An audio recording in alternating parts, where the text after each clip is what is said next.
다음은 한동수 변호사님 진술하시기 바랍니다. 네, 한동수 변호사입니다. 민족의 화해와 일치를 기원합니다. 저는 판사, 검사, 변호사 세계 직역을 모두 경험한 법조인입니다. 다시 처음부터 할까요? 질의 순서로. 네, 시간 확보 부탁드립니다. 네, 마이크가 안 들렸습니까? 다시 시간 넣어주세요. 네, 다시 세팅해 주시면 감사하겠습니다. 민족의 화해와 일치를 기원합니다. 저는 판사, 검사, 변호사, 세계 직역 모두를 경험한 법조인입니다. 어느 정치 세력이나 법조라는 이익 집단의 관점을 떠나서 국민의 보편 타당한 정서, 국민의 일반 의지에 따라서 공공성에 입각하여 저의 의견을 말씀드리고자 합니다. 진술의 요약은 다음과 같습니다. 첫째, 검찰개혁 4법 모두 추석 전에 일괄 처리되는 것이 주권자인 국민의 의사에 합당하고 이것이 빛의 혁명 과정에서 국민들께서 결단하신 사항입니다. 정부 조직법에 한정할 것은 아니라고 생각합니다. 다만 국수위 중수법 중에서 국수위의 이의 신청 관련해서는 국민의 신속한 권리 구제, 법원의 재정 신청 전담부의 확대 등을 통해서 해결할 수 있고 이 많은 양의 이의 신청 사건을 처리할 현실적인 인력 부족 등을 고려하여 국수위법 중 이의 신청 관련 조항을 삭제하는 것이 타당하다는 의견입니다. 국수위의 필요성과 존재의 자체는 인정합니다.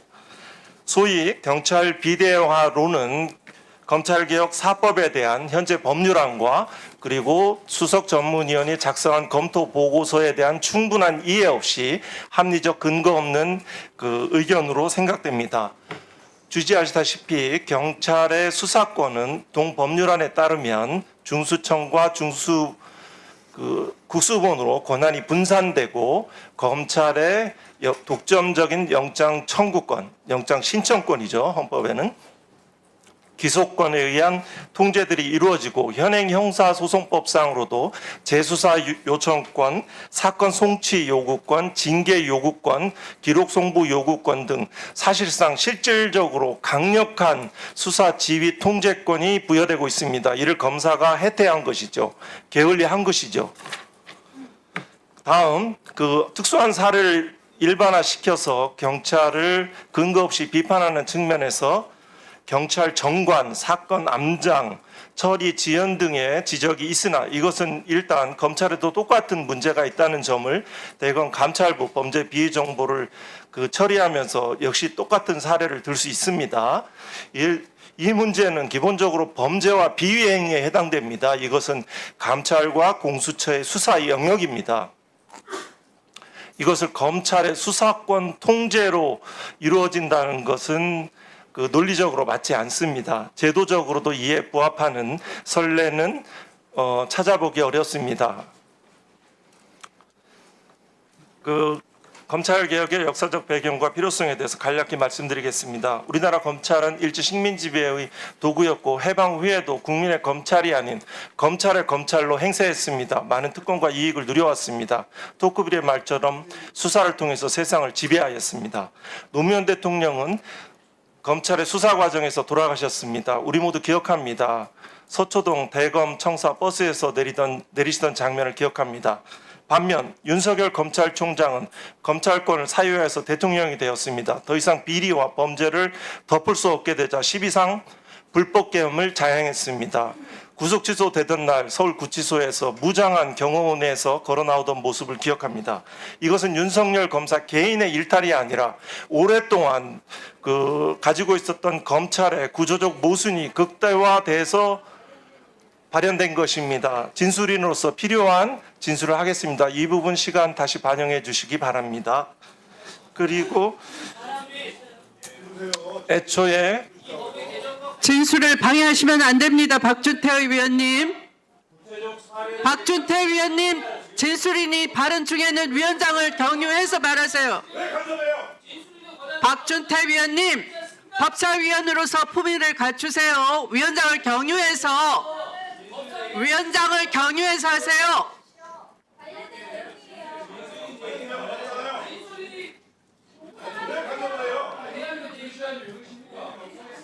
자, 박준태 위원님 경고 한번 했습니다. 1회 경고 기록해 주세요. 의사 진행 발언은 받아들이지 않습니다. 진술이 끝난 다음에 하겠습니다. 자, 진술인 발언 이어가시기 바랍니다.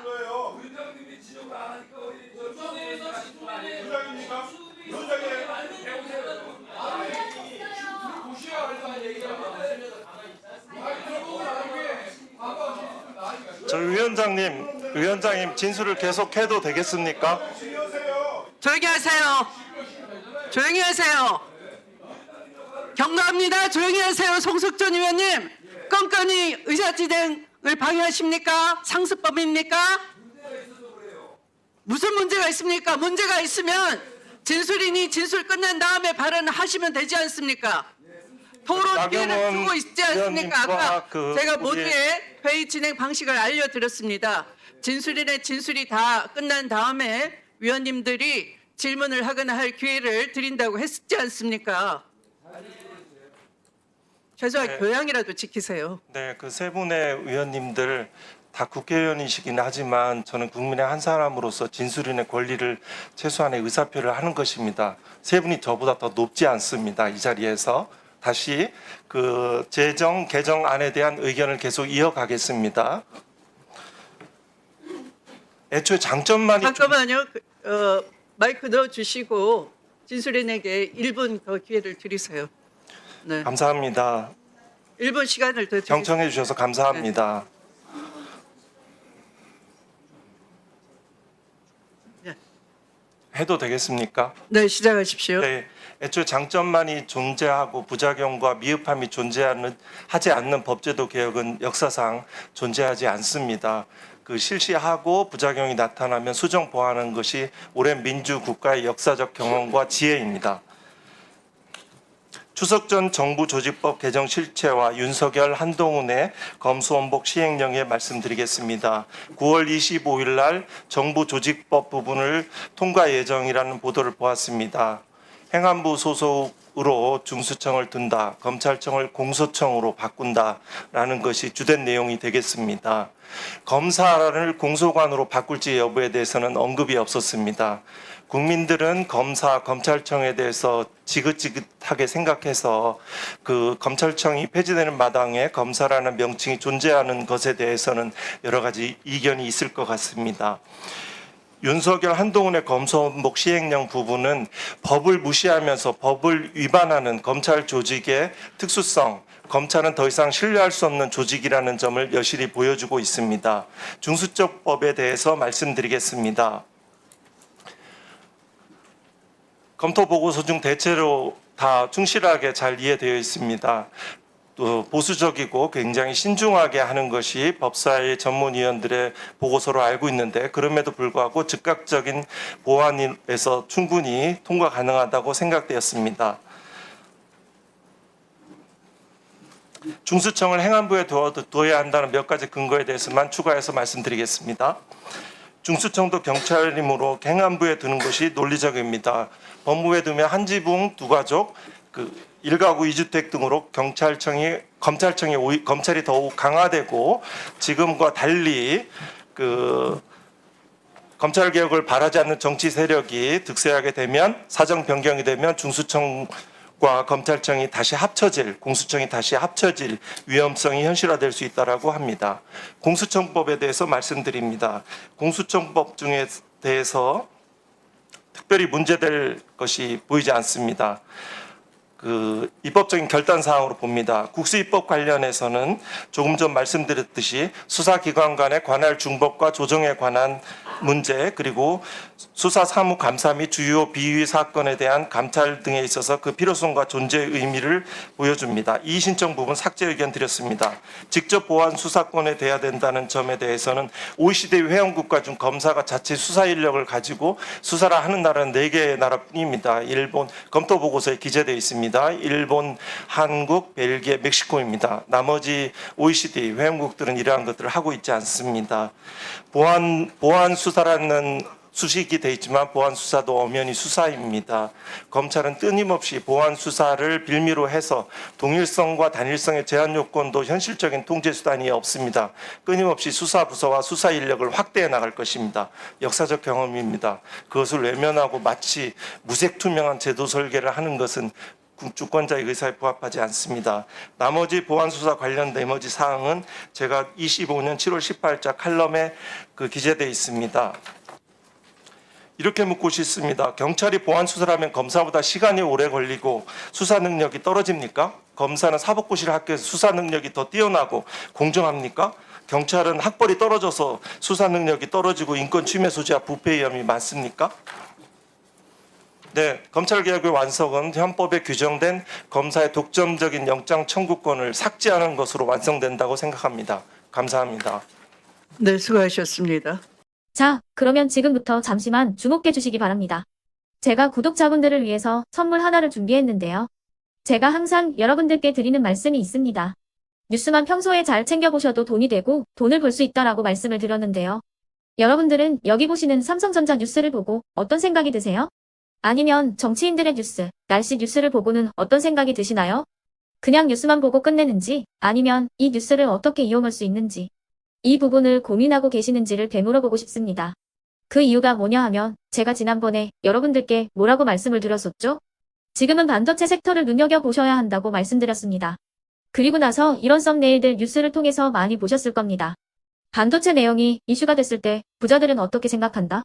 반도체 관련주들은 뭐가 있는지, 어떤 종목이 가장 좋은지, 어디에 투자해야 돈이 몰리는지 자연스럽게 생각한다고 제가 말씀을 드렸죠.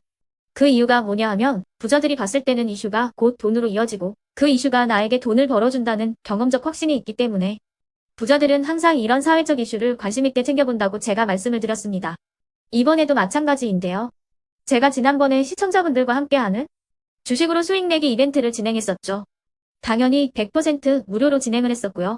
여기 보시면 아시겠지만 제가 지난번에도 구독이라고 보내주신 모든 시청자분들께 반도체 관련주 중에 가장 크게 급등할 딱 한 종목, 많은 종목도 아니라 한미반도체 한 종목을 여러분들께 추천드렸어요.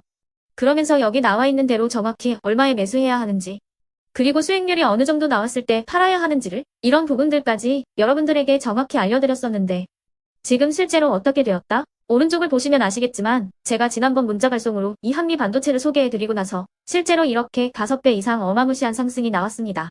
100만 원만 투자를 했어도 무려 500만 원이 넘는 수익금이 생긴 거죠. 그래서 당시에도 굉장히 많은 분들이 제가 드린 이 한미 반도체로 수익을 내실 수가 있으셨을 텐데요. 다시 한번 축하드린다고 말씀을 드리겠고 이번에도 마찬가지입니다. 앞으로도 2024년, 2025년 계속해서 기대해볼 섹터는 AI입니다. 그 중에서도 AI 반도체는 그 누구도 부정할 수 없는 미래성장 산업입니다. 그러면 우리가 어떻게 생각해 볼 수 있을까요? AI 반도체 종목 중에 앞으로 크게 대장 역할을 하면서 10배 이상 급등할 수 있는 텐베고 종목을 지금부터 열심히 추적해야 한다는 겁니다. 큰 돈을 투자하지 않더라도 월급의 일부분 아주 소액이라도 이 종목을 모아가야 수백 %의 수익률을 손에 쥘 수 있는 것이죠. 지금 여러분이 보고 계시는 이 유튜브 또한 AI 반도체와 아주 밀접한 연관이 있고 반도체야말로 대한민국의 핵심 산업으로 앞으로 더더욱 시장은 성장할 수밖에 없습니다. 그렇기 때문에 제가 이번에도 뭘 보내드리고 있냐면 지난번과 똑같이 구독이라는 문자를 보내주시면 제가 AI 반도체 관련주 중에 앞으로 대장주 역할을 하면서 주가가 가장 크게 급등할 한 종목을 여러분들께 문자 발송으로 종목명과 사고 파는 시점을 모두 알려드릴 건데요. 그 문자를 받고 여러분들이 주식으로 돈 버는 연습을 한번 해보셨으면 좋겠고요. 혹시라도 나는 주식을 하지 않는다 하시는 분들은 주변에 주식하시는 지인분들에게 말씀을 해주셔도 되고요. 아니면 연세가 있으셔서 투자가 어렵다 하시는 분들은 이 종목을 자녀분들에게 한번 사봐라. 이걸로 한번 수익을 내봐라. 이렇게 조언을 해주실 수도 있는 거겠죠. 그래서 지금 이 영상을 보시는 시청자분들 중에 나도 이번 종목이 좀 궁금하다 하시는 분들은요. 누구나 상관없이 그리고 어느 시간대나 상관없이 부담없이 010-2514-5930번으로 구독이라는 문자 보내주시면 제가 이번에도 똑같이 무료 추천 급등주 문자를 보내드리겠습니다. 이해되시겠죠? 제 번호 010-2514-5930번으로 구독이라는 문자 보내주시면 여러분들이 직접 이슈를 통해서 돈 버는 연습을 해보실 수가 있는 거고 제가 돈을 받는 것도 아니고 투자를 대신해 드리는 것도 아니기 때문에 부담 없이 신청해 주시면 되는 겁니다. 그리고 수익이 나면 저는 다른 것은 하나도 바라지 않습니다. 제 채널에 구독, 좋아요 한 번씩만 눌러주시라 이렇게 다시 한번 말씀을 드리겠습니다.